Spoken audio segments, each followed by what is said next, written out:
certified real. Hey, I'm a little excited. You heard it here first. Certified real. Airborne. You are now listening to Real Talk Podcast. This is certified. What up, people?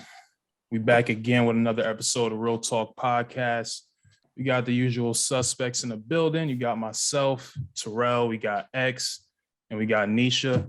And today we got a very special guest coming straight out of Atlanta. We have a director and cinematographer. Everybody give it up for Ambria. How you doing today? I'm good. How are y'all? Doing well. Yes.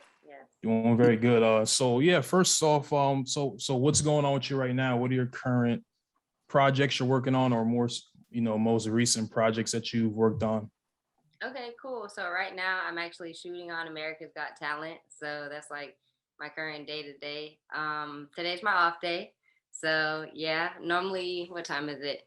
Normally I would be getting home about 3 hours from now at least, or 4 hours from now. So it's a long day, but it's super dope. It's America's Got Talent Extreme. So it's the extreme edition of everything that they've usually been doing. What else? I shot for 21 Savage. I directed a video for him in Adult Swim. I can't say too much on that, but be on the lookout. So yeah, that's what I've been up to lately. What about y'all? School. Yeah. Me and X.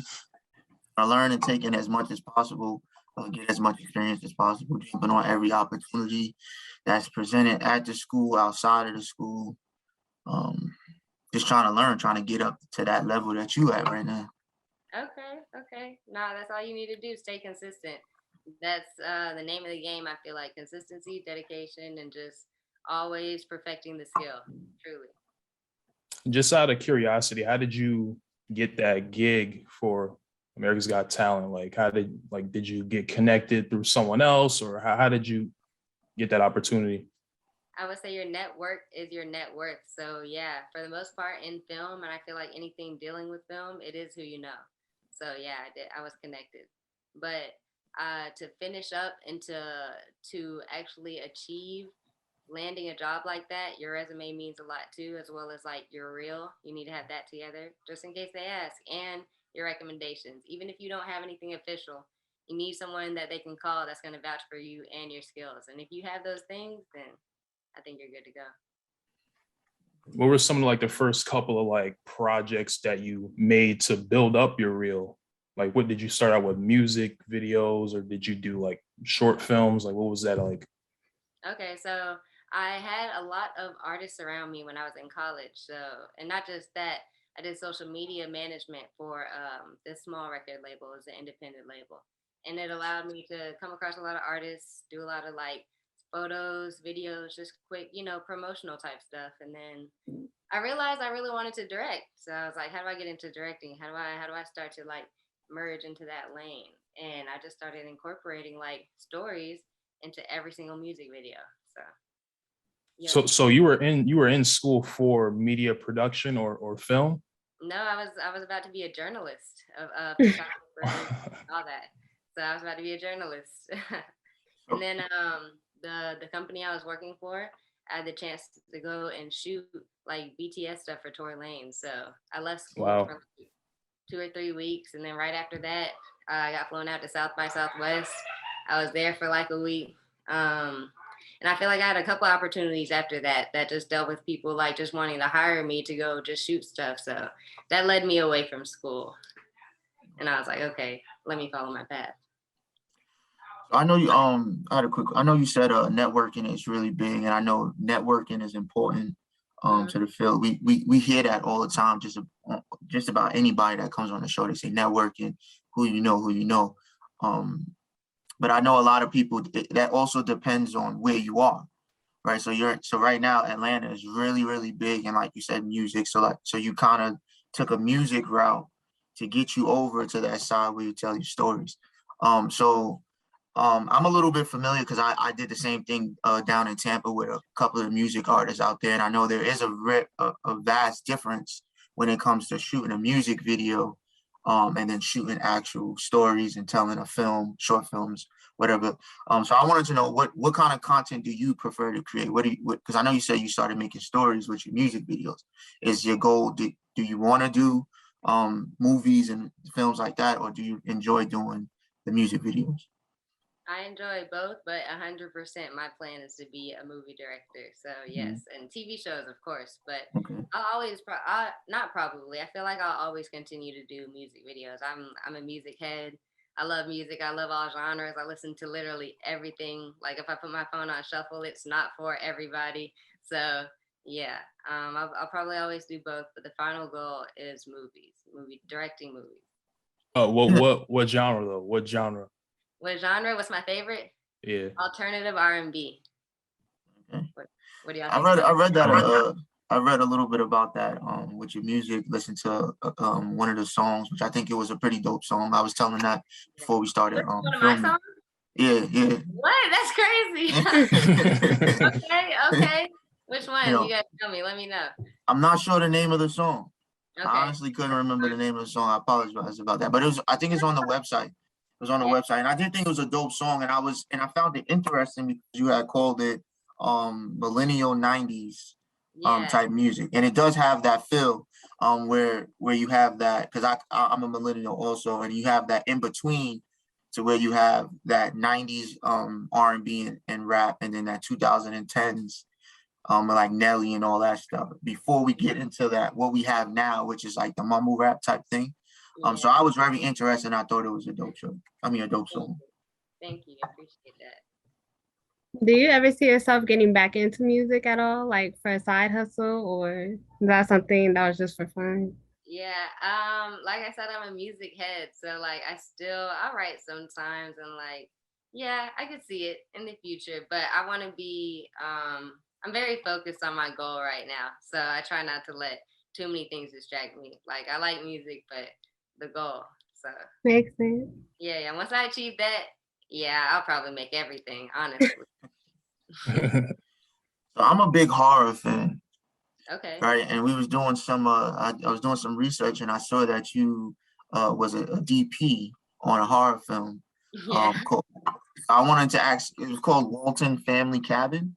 Yeah. I wanted to know a little bit about that. How did you get that? How did you get that job? And how was it shooting a horror film? Because I know that's a little different from shooting, action or even music videos. So how did you go from music videos to shooting a horror film? How did I go from music videos to doing a horror film? That's a wonderful question. I do a lot on Instagram. I do a lot of networking, as far as just like making online friends. So I feel like a couple people that ended up acting on the movie were following me, and we would just like interact in the DMs, and the producer ended up seeing that I shoot like every day. So that's an important thing, I think, too. Even if you're not getting hired to shoot every day. Just practice the craft all the time. So they saw I shot every day, not just that. I would always put a lot of effort into all of my like individual shoots, lighting, all of that. So it always looked like I was shooting for someone, but it's just me. Or sometimes it would be a client. People just wouldn't be able to tell. So she saw that I shot every day. I would show my frames and stuff in my videos, and eventually she was just like, "Hey, would you be interested in doing like camera op?" And then it ended up being DP. So, yep, networking on social media, just showing consistency and practicing. So my second question is, how was it different? Like was the angles different? Obviously the lighting is different, but what's the difference from shooting a music video to shooting a horror film?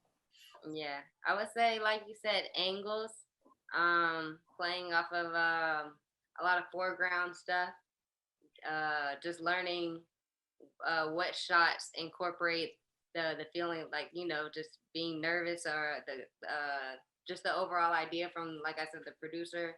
Since she contacted me, we spoke a lot just throughout the shoot, and just understanding like the mind, and meeting the writer and all that. So it was really different. Shots, angles, everything. But yeah, if I could say anything specific, it was really like those foreground shots, playing off of stuff, having those like reaction quick, like a whip shot, a whip pan. something like that. So yeah, learned a lot as far as like in that direction. That's dope. That's cool. So what would you say is like your go-to camera? I know, DPs, they have their, favorite camera or go-to camera in the field. So what do you like to use? Yeah, I love my Black Magic. I have a Black Magic Pocket Cinema camera 6K, and I love it. That's my baby. I shoot everything with it. I'll scale all the way down to HD. I'll shoot all the way up to 6K. I love it. I use it for like everything. When I'm on set though, they use a lot of Canon C300s. They use a lot of those.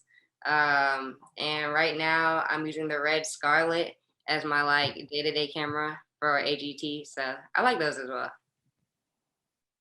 That's dope. The Black Magic, the pocket camera, that's like the real small one, if I'm not mistaken. I don't know. It's fire. That one's fire. Decent size. Yeah, It's that a one's decent fire. size. Yeah.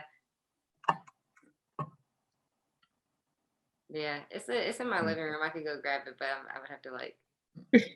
Yeah. No, it's good. Because I thought I saw like a Black Magic camera online somewhere that was like you could literally carry it like this in your hand, like it's real small. I wasn't sure if that was it though. Oh no, it's a big one. It probably takes Yeah. 2 days.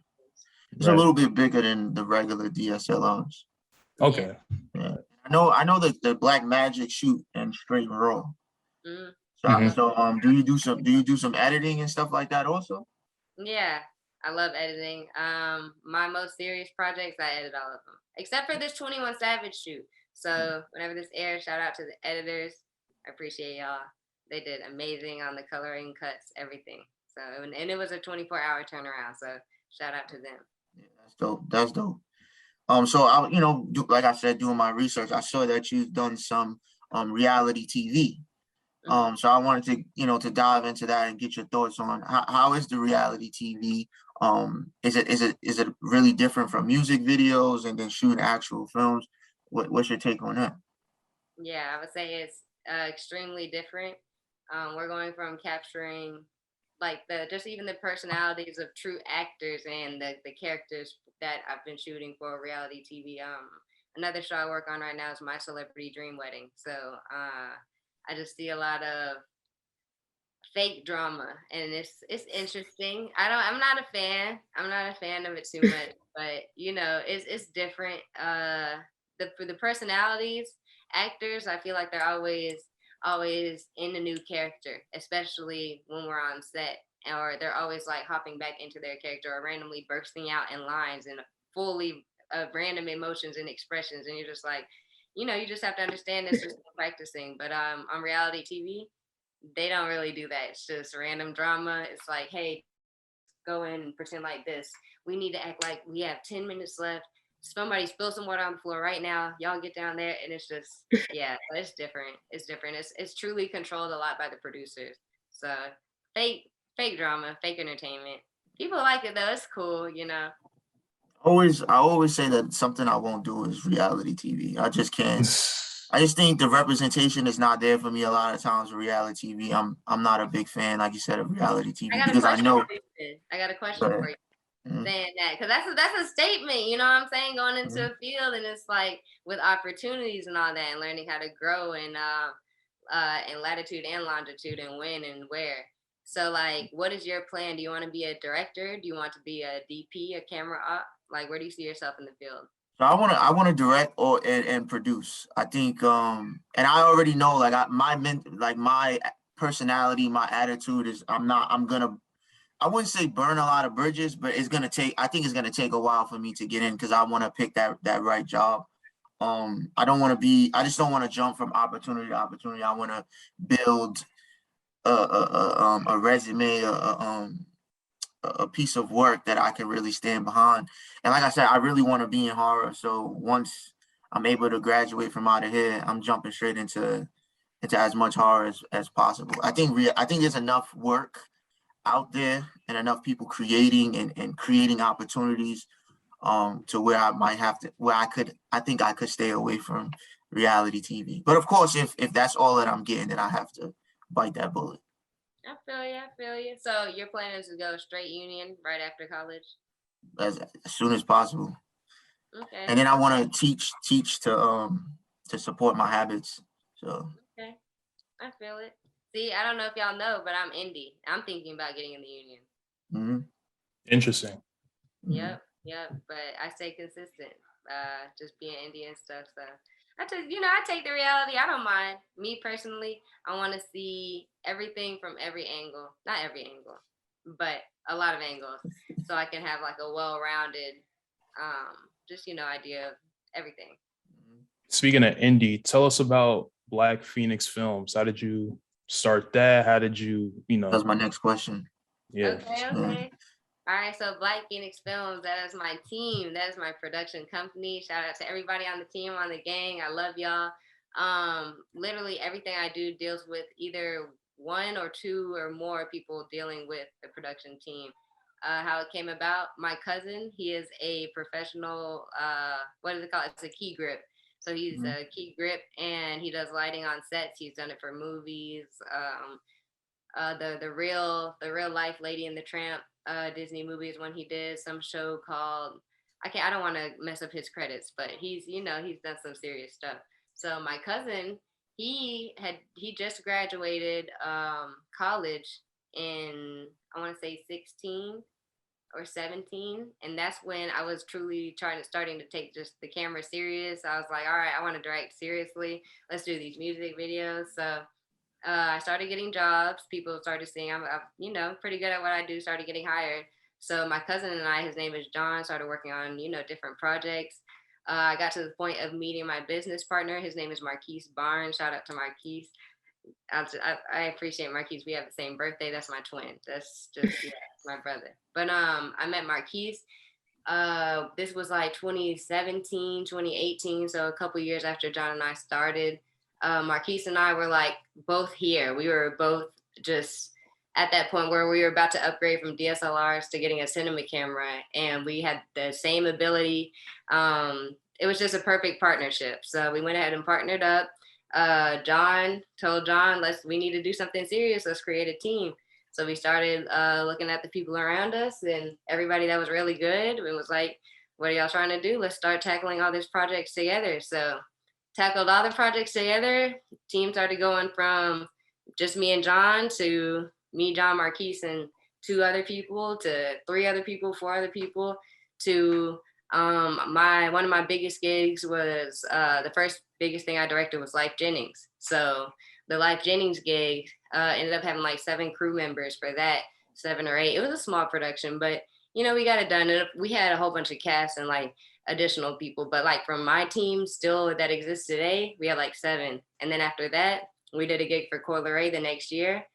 We had like 23 people there, and then at that point, Marquise and I and John were like, all right, we need a name. Let's take this serious. Let's get a business license. Let's get a bank account. Let's start actually paying everybody like truly to where they can cash checks and to where it's like people can write this off. Let's make everything official. And yeah, that's like the beginning origins of Black Phoenix Films. That's dope. Congratulations on that too. That's amazing. That's amazing work.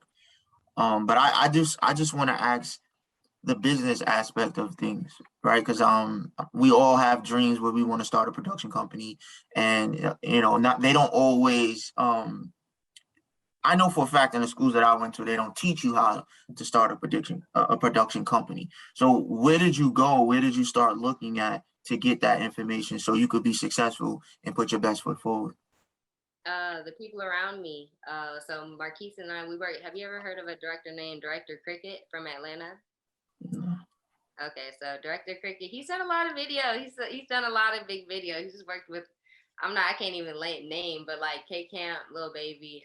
He's worked with 21 Savage. He's worked with basically all the hood rich people from Atlanta. I'm not even gonna name that off, but like Future, Pee Wee Longway, Thug, who else? Glock, just all of them. So he's worked with everybody. And my business partner and I and John, we really did apprenticeship under Cricket and his crew, Cricket, Casso, Dave. Shout out to y'all if y'all see this. I love y'all. Appreciate y'all.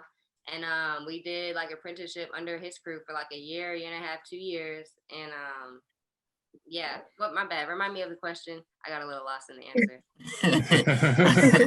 I wanted going to in. know. Yeah, I wanted to know where did you get that mindset? Like, who did you go to? Where did you go? Okay. To So get the them business mind? Yeah. working under them consistently, they always told us the things that we needed to do that they made mistakes on, and just all the people that we were really surrounded with would just give us advice and just a lot of things. So over time, by the time it was time after that koi shoot to where we were like, all right, let's be serious about this. By that time, we had enough knowledge to just go ahead and do everything ourselves, and we had people to call, to ask questions. So and research, of course, so always just double checking with the true government websites, watching the videos that you need to watch. So I love that. I love that because I face in situations where you reach out to people to get help, to ask questions, and it doesn't always go as planned. So I think that's amazing that people who are in, a higher or different position than you can step back and be like, this is how it's done, this is how it's done, without, wanting something from you to do it. So yeah, I would say we gave a lot. Just whenever they called, we were there, whether it was paid, whether it wasn't paid. So I mhm. feel like just because we assisted so much, they were more willing. And it was after like I said, like a year and a half, 2 years of doing that, where we finally were like, hey, and then to everybody. So I feel like the time helped, a little bit. Is it different up north? Are people a little colder? Like, do people have like the cold shoulder? I know it's Literally colder. Literally colder. I'm from I'm from New York, and I won't say that they're not willing. I'm sorry. I'm saying it's fast paced. Yeah, I'm not saying I won't say they're not willing, but they're not as open as I thought they would necessarily be coming into the situation, if that makes sense. Yeah, makes sense. I think it's the same for me too.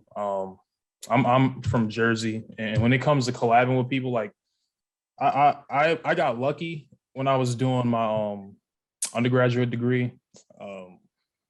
I worked with the same like 3 Black people on all my short films, and that was it. Like all the short films I had was from those 3 people, the same actor too. So it was like that was basically it. But we try to network as much as we can. But I had a question about because you mentioned being an apprentice under Director Cricket, and that's something that a lot of people kind of disregard, being an apprentice or getting an internship, quote unquote, and you're basically in the beginning kind of working for free. I just kind of wanted your thoughts on that, like getting into the industry. What's the kind of mindset you have to have when it comes to building your portfolio and working for free, essentially? I would recommend everybody pay your dues. Just pay your dues. I'm not gonna say you have to. Everybody's situation is different, but I believe you do have to work for free.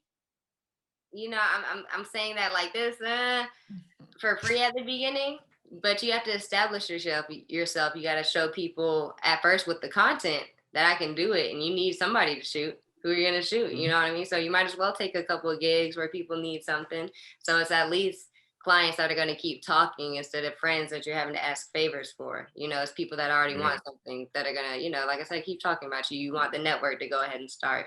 So doing favors in that way, finding those potential clients, offering them free things, just getting an idea of the direction you want to go in. If someone I feel like wants to pursue film right away, just go ahead and start shooting, literally.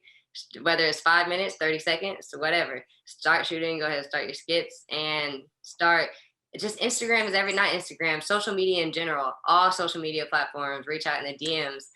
Ask that like if let's say, a short film comes out in your area and you see a great lead actor or, a supporting actor, reach out to them. Or, if not the main person, like I said, the supporting person, just really just starting to take those steps to build your network, going in that direction and practicing, whether anyone's asking you to or. It's definitely good advice. Go ahead, X. Yeah, I do think that gets lost. I think when people talk about compensation, it's like always money. Like they just need money. And I think in our field, you have to do things not necessarily for free, but not having the compensation be dollar bills, right? Because you get, like you said, it's going to be network opportunities. You're going to gain experience. That all of that has a value, especially in what we do, because it's all about what you know and who you know. So you can know the people, and if you don't have what you need, that experience, or that talent, whatever the case may be, then knowing somebody's not going to be enough. And then a lot of times, people don't, if you don't have anything, why would I trust you that you could do the job if you don't have anything to show me? Exactly. But I did want to take one quick step back when we talked about the area. I think the area is very important where we are also, because a lot of the stuff that I want to do is very heavy on representation.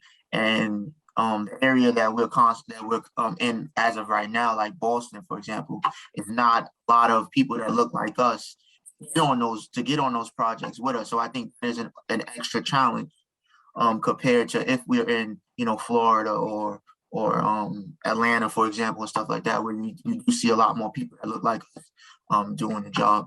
And I just wanted to put it out there that does matter. Like where you at, the people that surround you and stuff like that, and the type of projects that you're trying to produce. I completely agree. My parents were always they've been military like my whole life. So I've always lived places where no one really looked like me. And I always had to make friends with people who couldn't relate exactly to the things that I was dealing with in the world. So whenever I had the control to be where I wanted to be, I moved straight to Atlanta. So yeah, I understand that, and I agree. I went to college in Kennesaw, and even Kennesaw was too. I don't know if y'all know, but if this is the city of Atlanta, Kennesaw is like maybe like 40 miles north. So that was still too far. So I completely relocated to Atlanta for the opportunities, for the culture. So that if I needed actors that look like me, once I start working in Atlanta, I'm building that network to have those people on call eventually. You know what I mean? Or teammates that look like me. That is so important. So just like I said, my production team. That's representation does matter. And I think that's dope. And I want to and I appreciate that you are doing that, looking in, because I think as you gain opportunities, you're also giving people around you opportunities, and even people that you can't touch, you're giving them also opportunities, because you're over here in Atlanta doing your thing, and people around the world, around the nation, is seeing your face or your name and your work, and then now they're looking at people that look like us in a different light moving forward to doing your work. So that's one that was actually one reason why I wanted to come up to Boston and go to Emerson in some points, because sitting down in those classrooms, you don't get a lot of perspectives from our perspective in those conversations. And I just happen to be one of those people that think representation is one of the more important things. So every opportunity that I get to make a classroom or a group of people that don't look like me a little bit uncomfortable to have that conversation, I immediately jump on that. And it's great to have this platform that we do have, so I can have people, we have people on the show that share that opinion or that look like what I'm trying to show other people that we do have. I appreciate that about you. That's great to hear. Honestly, that's like a movement. Yeah. I have agree. a question. I have one more question about education. Because you did say that you did go to education. We all in here is on education. We always have this conversation about no film school or film school. I'm not sure. Did you go to film school while you was getting your BA? It was journalism, right? So when you was in school for journalism and you wanted to chase that, did you feel that you needed that education to be a journalist? Or was you trying to figure it out? What was your reason for going to school to chase that dream? I have a long explanation of why I ended up in college that has nothing to do with what we're talking about. So my original decision was not to go. I'm not going to get into it. It's so long, but my original decision was not to go, and I ended up still going. And I moved from Savannah State to Kennesaw. And I guess by the time I got to Kennesaw, I was asking God for direction, just any direction, just because I feel like the rug was pulled out from under my plans. So I was just asking for any direction. And the signs all led to picking up the camera, and Kennesaw didn't have a film program that I felt was dense enough to give me a true platform to launch off of and have great opportunities. So I started to look into it.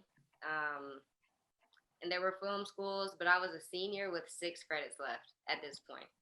I was about to have 6 credits left the upcoming semester when I eventually just decided I'm not going to finish school, which I'll say that I never finished school. So I still don't have my degree. But just asking for the answers, I was eventually led to the camera. Like I said, the camera didn't make sense for with what I was doing.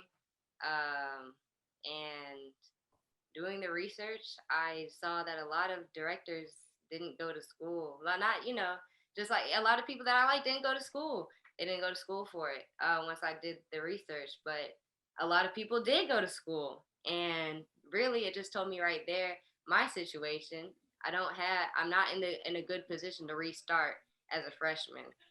But I was like, I'm still young enough to kind of drop everything I'm doing and learn a new skill in 6 months to a year.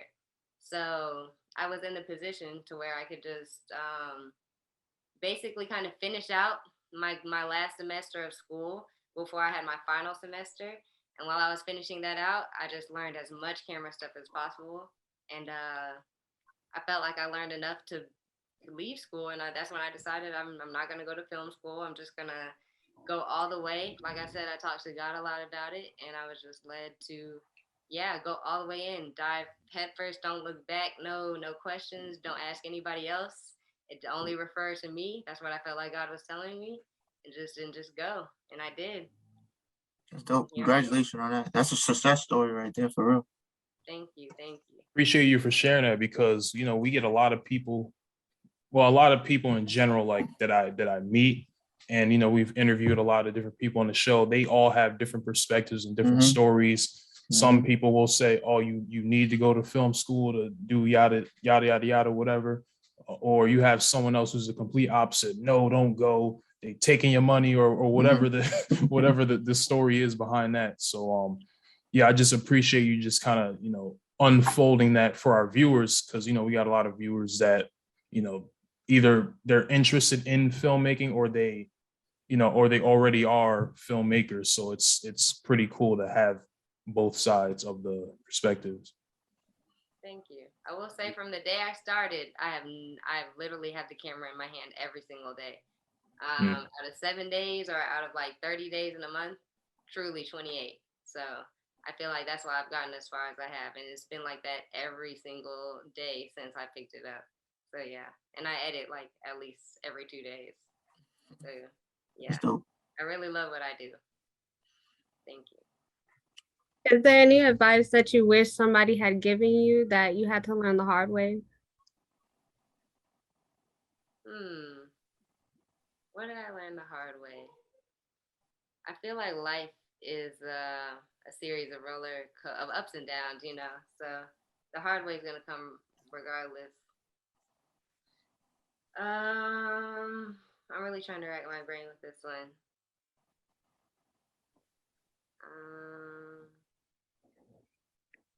Let's see. Start with a team earlier, like as quickly as possible. Don't be so, and not just that. My bad. I have another one for someone that's just starting out. For someone that's just starting out and wanting to get into this and take this serious, you have to put your work out there. You just have to do it. The quicker you do it, the easier you just get over that feeling. It literally goes and you never feel it again. You just get used to putting your art out there, and you just keep making the art. Never stop. Don't not just that. Don't depend too much on anybody else's location for your equipment. Always be able to be with your equipment. Be able to live with your equipment. And not just that, buy equipment and own your equipment. Because you want to, let's say if you're in the union, and even if you don't have a red, you don't have to have a red, but you have 20 C stands. And for whatever reason, they need 10 C stands today. You can rent you and your C stands are now going to set, and the C stands are getting paid, and I'm getting paid, and these are my C stands. So I just got paid an extra blank amount of money to bring these things, and not just C stands. This could be anything, especially a camera. Invest in a good camera. Don't get caught up in the wave of the Sony A7 IV just dropped, A7 V, the blank. You know, every year it's always going to be something better. Figure out the specs that matter. Because there are specs that matter, and it's not 6K. I have this because this is what I want. This is what I want. You have to figure out what you want. What are you trying to get out of film? Where is my direction? Because you might need to go ahead and buy a traditional film camera, depending on where your mind is at. Just really understand it. Just truly build that foundation. That's it. That's all I got. All right, Ambria, thank you for coming to the show. Guys, we appreciate you for watching the show. Make sure you like, share, and subscribe. Follow us on all platforms, and we out.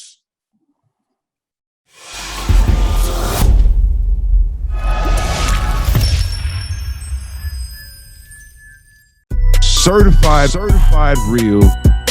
Hey, I'm a little excited. You heard it here first. Certified real. Everybody. You are now listening to Real Talk Podcast. This is certified